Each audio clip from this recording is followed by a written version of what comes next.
26 नवंबर 2008 की उस रात से पहले एक सवाल हवा में तैर रहा था। क्या खतरे की आहट पहले ही सुन ली गई थी, लेकिन उसे गंभीरता से नहीं लिया गया। साल 2008 की शुरुआत में इंटेलिजेंस ब्यूरो को एक अहम इनपुट मिला था। समुद्री रास्ते से संभावित आतंकी घुसपैठ की चेतावनी। ये कोई सामान्य सूचना नहीं थी। इसमें लश्कर-ए-तैयबा के प्रशिक्षित आतंकियों, जीपीएस उपकरणों और मुंबई जैसे बड़े शहर को निशाना बनाने की बात शामिल थी।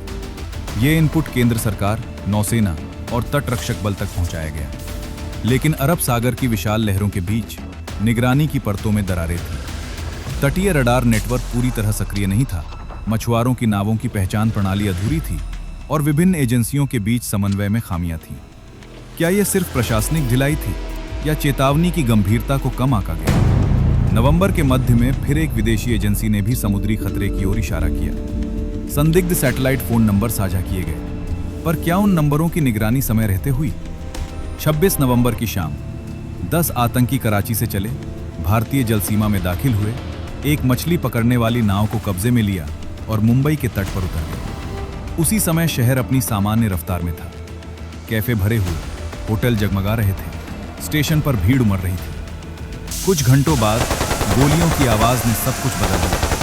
ताज, ओबेरॉय, नरीमन हाउस और छत्रपति शिवाजी टर्मिनस निशाने पर थे। लाइव टेलीविजन पर पूरी दुनिया ये सब देख रही थी। सवाल अब सिर्फ हमला कैसे हुआ ये नहीं था। सवाल था, क्या इसे रोका जा सकता था?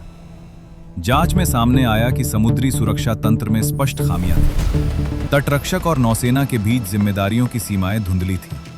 स्थानीय पुलिस के पास आधुनिक हथियार और बुलेट प्रूफ जैकेट तक पर्याप्त नहीं थे। लेकिन सबसे बड़ा सवाल वही रहा, जब चेतावनी मौजूद थी तो कार्रवाई निर्णायक क्यों नहीं थी? क्या सिस्टम ने खतरे को फाइलों में दफना दिया? इस सर्विलेंस फेलियर ने सिर्फ सैकड़ों जिंदगियां नहीं छीनी, बल्कि भारत की वैश्विक छवि, उसकी आंतरिक सुरक्षा व्यवस्था और आतंकवाद के खिलाफ उसकी तैयारी पर भी गहरे सवाल खड़े कर दिए। 26 नवंबर सिर्फ एक हमला नहीं था, वो एक आईना था जिसमें देश ने अपनी सुरक्षा तंत्र की कमजोरियां साफ देखी। और आज भी उस रात की गूंज पूछती है, अगर चेतावनी थी तो चूक कहां हुई?